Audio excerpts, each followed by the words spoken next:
প্রতিদিন সকালে ব্রেকফাস্টে কী করবেন এটা নিয়ে সকলেই আপনারা চিন্তায় পড়ে যান। আর প্রতিদিন সকালে খুব বেশি উপকরণ দিয়ে আপনারা ব্রেকফাস্ট করতেও চাইবেন না। তাই যে রেসিপিটা দেখাবো খুব অল্প পরিমাণ উপকরণ দিয়েই সহজেই তৈরি করে নেওয়া যাবে। ছোট থেকে বড় সকলেরই পছন্দ হবে। তাই ভিডিওটি একটুও স্কিপ না করে একটা লাইক দিয়ে পুরোটা দেখতে থাকুন। প্রথমে কিছু ভেজিটেবলস এইভাবে লম্বালম্বি করে কেটে নিয়েছি। আমি এখানে ক্যাপসিকাম, পেঁয়াজ আর টমেটো নিয়েছি। এবার একটা ফ্রাই প্যানে কিছুটা সাদা তেল নিলাম। প্রথমে ক্যাপসিকামটা দিলাম। ফ্লেমটা মিডিয়ামে রেখে এই সবজিটা হালকা করে ফ্রাই করে নেব। ক্যাপসিকামটা একটু ভাজা ভাজা হয়ে এলেই পেঁয়াজ কুচি দিয়ে দিলাম। আচ্ছা, এই পর্যায়ে একটু নুন আর একটু গোলমরিচ অ্যাড করলাম। 3 থেকে 4 মিনিট পর টমেটো কুচি দিলাম। 1 থেকে 2 মিনিট নেড়ে চেড়ে ফ্লেম অফ করে প্লেটে ট্রান্সফার করে নিলাম। এবার নেক্সট স্টেপে চলে যাই। 3 পিস পাউরুটি নিলাম। ব্রেডগুলো রাফলি কেটে নিচ্ছি, বেশি ছোট ছোট করে কাটার দরকার নেই। এদিকে 2টো ডিম নিয়ে নিলাম। পরিমাণ মতো নুন আর গোলমরিচ গুঁড়ো অ্যাড করলাম। সামান্য একটু ম্যাগি মশলা দিলাম টেস্ট বাড়ানোর জন্য। আপনারা যারা এই পরিবারের সদস্য হয়ে আছেন তাদেরকে অসংখ্য ধন্যবাদ। আর যারা হননি তারা পাশে থাকা সাবস্ক্রাইব বাটন, বেল আইকনটা প্রেস করে দেবেন।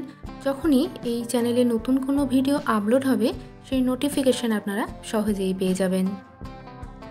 এরপর ডিমটা পাউরুটির মধ্যে ঢেলে দিলাম। আচ্ছা, এই রেসিপিটা যেহেতু স্পেশালি ছোটদের ব্রেকফাস্টের জন্যই দেখাচ্ছি, তাই কোনো রকম লঙ্কা কুচি বা লঙ্কা গুঁড়ো ব্যবহার করলাম না। আপনারা বড়রা খাওয়ার সময় এই ডিমের মধ্যে লঙ্কা কুচি অ্যাড করে নিতেই পারেন।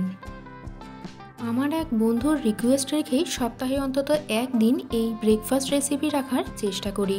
খুব মিষ্টি একটা বন্ধু, নিজের একটা চ্যানেলও আছে। খুব সাপোর্টিভ একটা মেয়ে। চ্যানেলটার নাম Pratik e-learning school. Spoken English practice ছাড়াও অনেক মোটিভেশন রিলেটেড ভিডিও আপলোড করে থাকে, যেটা আমাদের জীবনের প্রতিটি স্টেপেই কাজে লাগে। স্ক্রিনে নামটা শো করছে, আপনারা অবশ্যই একবার হলেও এই চ্যানেলে ঘুরে আসবেন। এরপর ফ্রাই প্যানে 1 টেবিল স্পুন তেল দিলাম।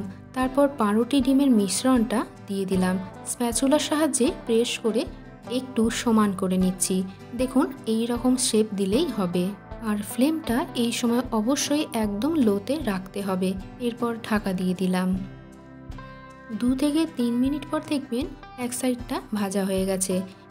এবার ফ্লেমটা একেবারে অফ করে খুব সাবধানে একটা প্লেট এইভাবে রেখে ফ্লিপ করে নিতে হবে। একটু অয়েল দিয়ে উল্টো পিঠটাও দিয়ে দিলাম। ফ্লেমটা এবার লোতে রেখেই বাকি কাজগুলো করে নিতে হবে। টমেটো কেচাপ স্প্রেড করে দিলাম, চিজ দিয়ে দিলাম, ফ্রাই করে রাখা ভেজিটেবলসগুলো দিয়ে দিলাম। 30 to 40 সেকেন্ড মতো ঢাকা দিয়ে কুক করে নিলেই দেখবেন চিজটা একদম ভালোভাবে মেল্ট হয়ে গেছে।